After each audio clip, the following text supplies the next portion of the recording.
Salam jemaat Tuhan yang terkasih, salam sejahtera bagi kita semua. Senang sekali hari ini kita berjumpa kembali dalam renungan Light of Revival.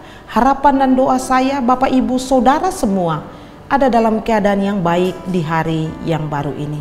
Mari kita sama-sama merenungkan firman Tuhan yang terambil dalam kitab Kejadian pasal 13 ayat yang ke-11. Demikian bunyi firman Tuhan.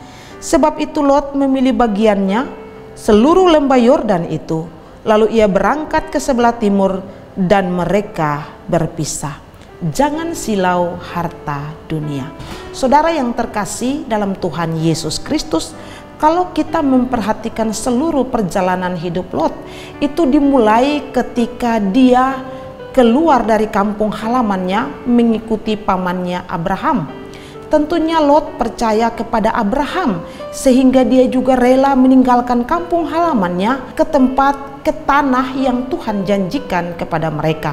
Dan kita tahu bersama bahwa di dalam perjalanan itu ada banyak teladan iman yang tentunya Abraham tunjukkan, Abraham nyatakan, Abraham buat bagi mereka yang mengikuti dia, bagi keluarganya, dan juga bagi Lot.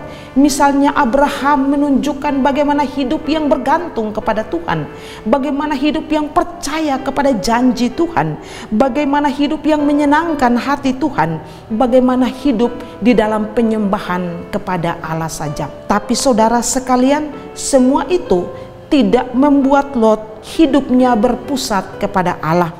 Lot silau akan harta dunia sehingga dia lebih fokus kepada harta-harta dunia ini dibanding dengan fokus kepada Allah. Dan itu kita bisa lihat jelas ketika Lot mengambil keputusan untuk meninggalkan Abraham dan mereka berpisah. Kalau kita perhatikan di dalam ayat sebelumnya, ayat yang ke-10 dikatakan di sana, lalu Lot melayangkan pandangnya dan dilihatnya bahwa seluruh lembah Yordan banyak airnya, seperti taman Tuhan, seperti tanah Mesir sampai ke Soar. Hal itu terjadi sebelum Tuhan memusnahkan Sodom dan Gomora. Tapi saudara sekalian, kalau kita perhatikan di bagian akhir dari ayat yang ke-10, justru dikatakan di sana, hal itu terjadi sebelum Tuhan memusnahkan Sodom dan Gomora. Lot telah memilih daerah yang subur, daerah yang bagi dia akan memperoleh hasil yang berlimpah secara jasmani.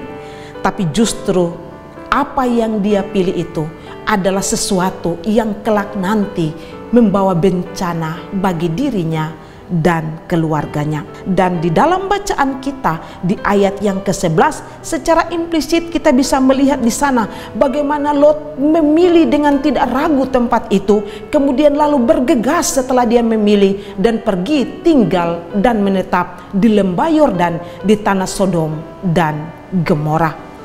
Ya, Lot telah memilih apa yang dia pandang baik, apa yang menurut dia dapat menghasilkan secara materi. Fokusnya, tujuannya hanya sebatas hal-hal jasmani, sebatas harta kekayaan dunia ini.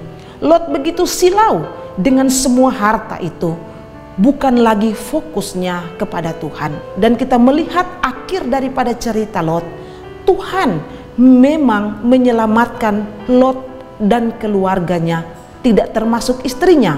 Tetapi Lot lari meninggalkan kampung halamannya untuk berlindung dari pemusnahan yang Tuhan buat atas Sodom dan Gomora. Dia tidak membawa harta apapun. Dia lari begitu saja dengan anak-anaknya tanpa membawa apa-apa. Kehidupan yang tragis dialami oleh Lot dan keluarganya.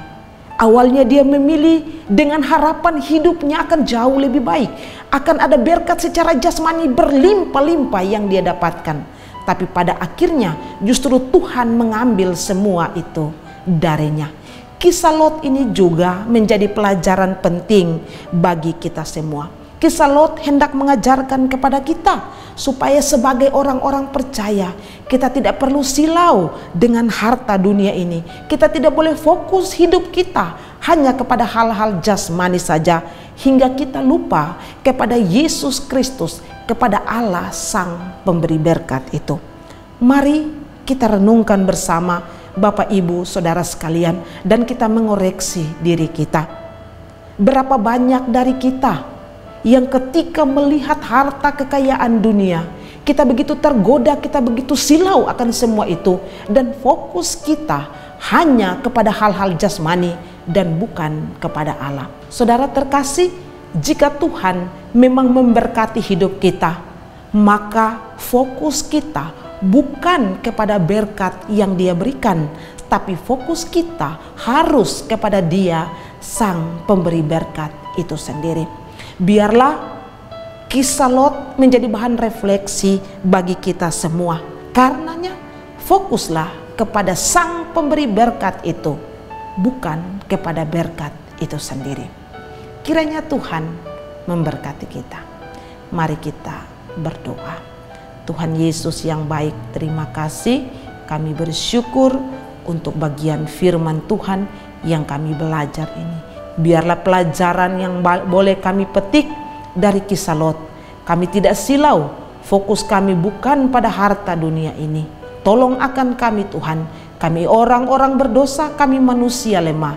Kami bisa jatuh kapan saja ketika tawaran dunia ini dengan hal jasmani materi, kekayaan itu datang pada kami. Biarlah Kristus boleh menolong kami, supaya fokus kami adalah kepada Sang Pemberi berkat, mengucap syukur semua itu, dan bukan kepada berkat jasmani saja. Terima kasih Tuhan, di dalam nama Yesus. Amin. Saudara terkasih, mari terus jadikan firman Tuhan sebagai pelita dan terang di sepanjang hidup kita. Tuhan Yesus memberkati.